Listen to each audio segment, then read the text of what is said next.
Well, students of 11th class, today we are here with a new topic, with a new unit rather. The new unit that we are starting today is thermodynamics. It has a weightage of 4 marks, and today we shall be taking introduction of this topic, and then we will come to the types of systems. So today's topic in thermodynamics is the introduction of thermodynamics, and then we shall come to study the system, the universe, and then types of systems.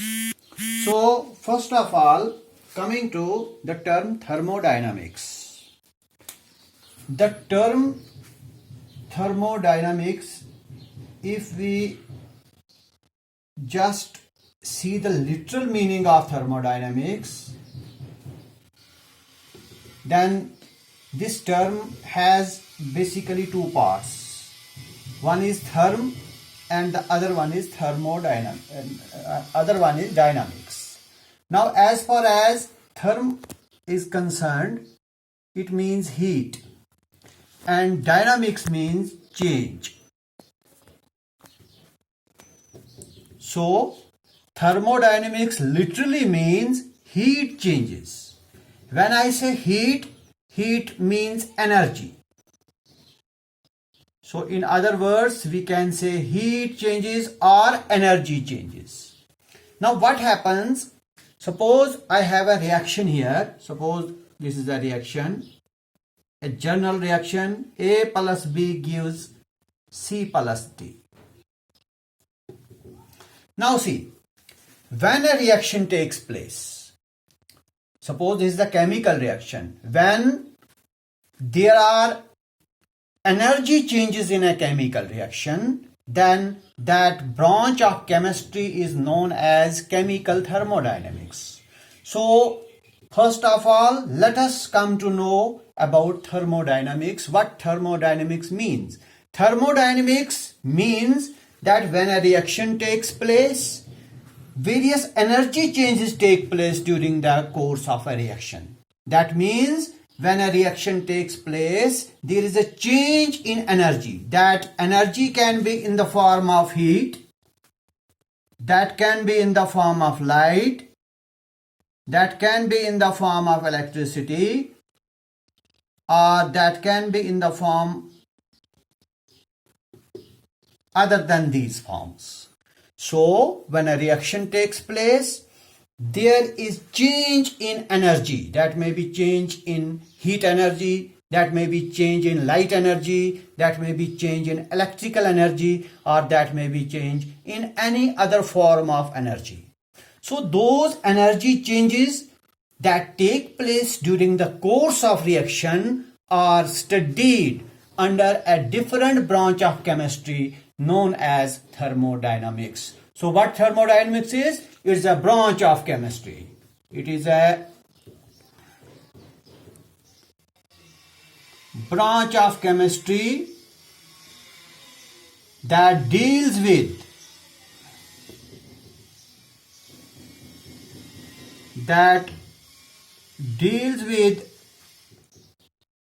the study of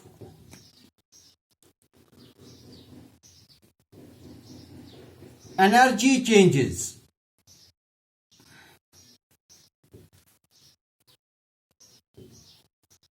during the course of a reaction.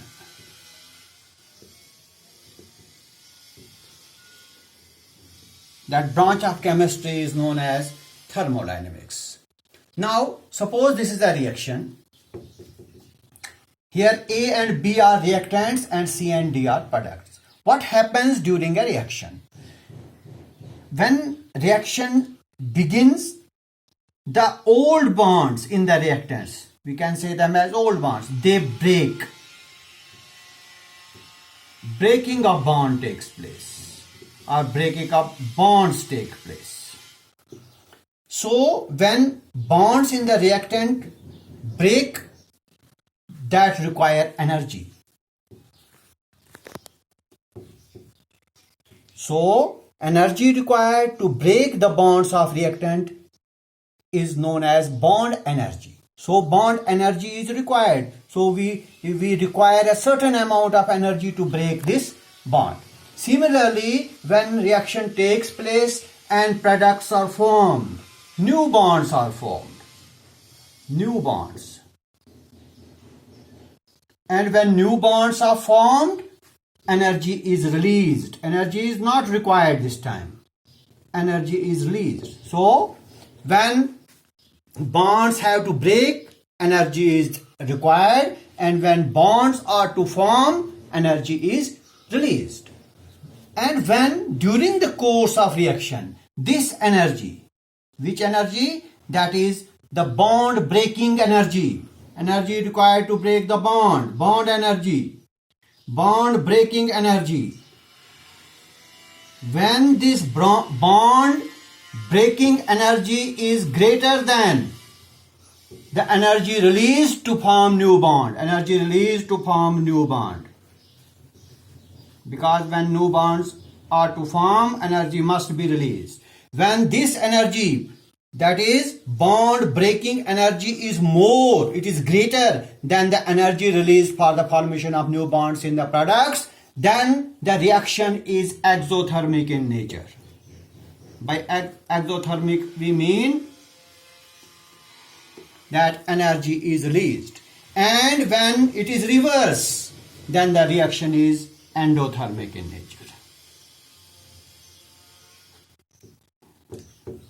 So during the course of reaction, these reactants, they require energy to break the bonds, and then new bonds are formed in the products, and for that purpose energy has to be released.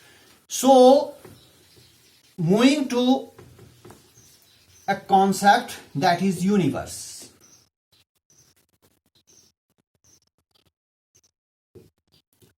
Universe has two parts. One, the system, and the other, surroundings.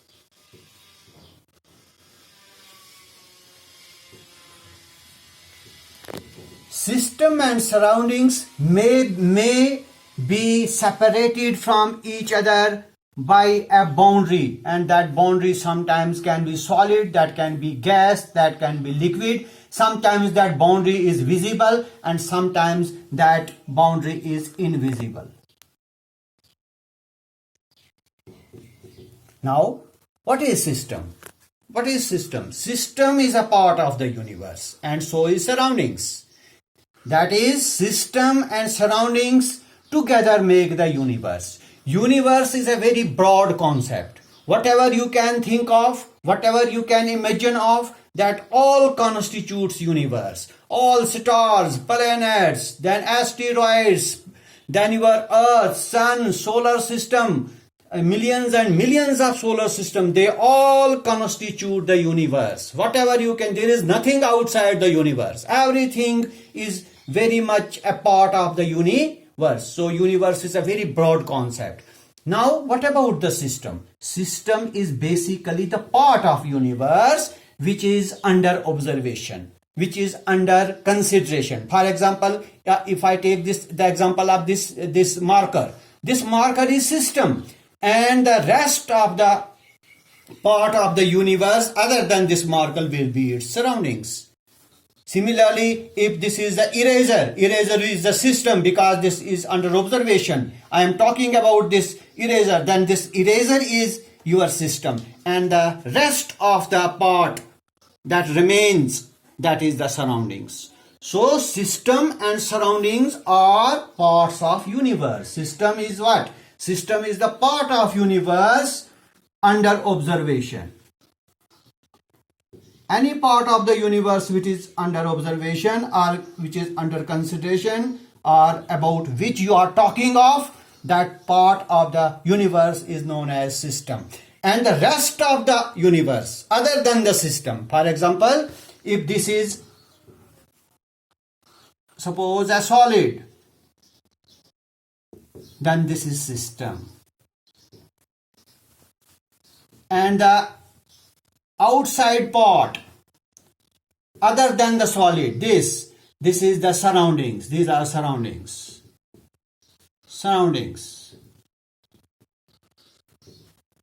These are surroundings. So system and surrounding, and this system and surrounding may be separated from each other. This is the boundary. This may separate the system and the surroundings. As I earlier said you, that this boundary can be visible or it can be invisible. It can be in any other state, in solid state, in liquid state, in gaseous state, in any state it can be present. So this is all about system and surroundings. Then we can classify systems. Classification of system. There are two bases of classification of systems. Classification of system. Let us classify systems on two bases. One, on the basis of exchange of mass and energy between the system and the surrounding. On this basis, and second base will be on the basis of constituent particles of the system. Constituent particles. That is the particles of which your system is made up of. So there are two bases on which we can classify the system. One, the exchange of mass and energy between what? Between the system and the surrounding. On this basis, we have three types of systems. One, open system, closed system, and third is isolated system.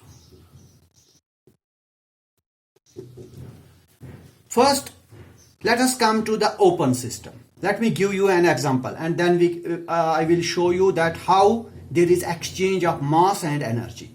Coming to open system, suppose I have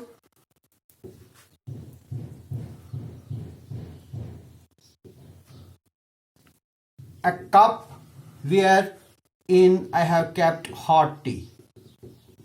Hot tea has been kept in a cup. Now, give me I will tell you the concept of mass and energy. Mass means the matter present in it. The matter present in it, that is the hot tea. The amount of tea, the quantity of tea present in this is mass of that tea. And as far as energy is concerned, the hotness of this, because the tea is hot, so this is energy. Heat is a form of energy. Now, if we keep a cup of tea like this, after some time, what will you see? That after some time, the amount of tea that gets less. That means the amount, the mass that gets less. Why? Because the water vapors come out of this. So what happens? One, this is system. This cup is system now. Now energy is going. Energy means heat. Heat is going to the surroundings. So there is exchange of energy between the system and the surrounding. Energy is transferring from the system to the surroundings. And what about the mass? Mass means the quantity that gets less after some time.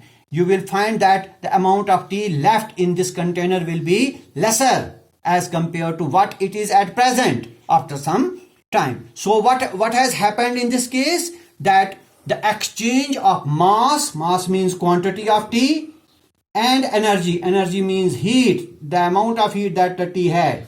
These both have exchanged from the system to the surroundings, and such a system is known as an open system. So what is an open system now? Open system is a system in which there is exchange of both, that is mass and energy, between the system and the surroundings. Such a system is known as open system. Now coming to closed system. By closed system we mean, suppose I have again a cup of tea here. a cup of tea, but this time there is a airtight lid on it. Airtight lid. Now there is hot tea again in it. Now see what happens in this case.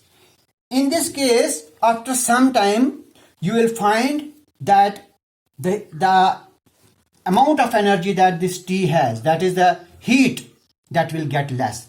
What does it mean? It means that heat has transferred, that energy has transferred from the system to the surrounding. So one thing is clear here, that one thing has transferred. What has transferred? Energy from the system to the surrounding. But what about the mass? Mass will remain same in this case. Why? Because when waters will go up, they will strike with the lid and they will condense again. First evaporation, then condensation. But the total mass of this hot tea, that will remain same. So what has exchanged from the system to the surrounding? Only energy has exchanged. What about the mass? Mass has remained the same. So such a system is known as a closed system. So what is a closed system? Closed system is a system in which there is exchange of what? Exchange of energy from the system to the surrounding, or vice versa. But there is no exchange of mass. Such a system is known as a closed system. And then coming to isolated system. Isolated system means, suppose tea kept in a thermos flask. This is a thermos flask.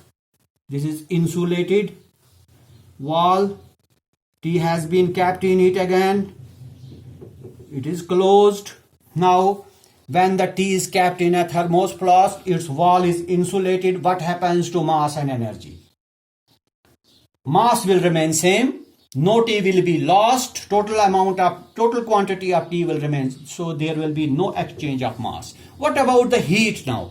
That is the amount of heat will also remain same. That is why we find that tea remains hot in thermos flask. So there is no exchange of mass and no exchange of energy between the system and the surrounding. And such a system is known as an isolated system. It is totally isolated. It doesn't exchange any mass, nor it exchanges any energy. So such a system is known as isolated system. So on the basis of mass and energy exchange between the system and surrounding, there are three classes of system. Now coming to another classification on the basis of particles of matter. On this basis, there are two types of systems. That is homogeneous system and another will automatically be heterogeneous system. Homo means same, similar, and hetero means different. So a system where the particle size is same particle size, same particle size throughout the system.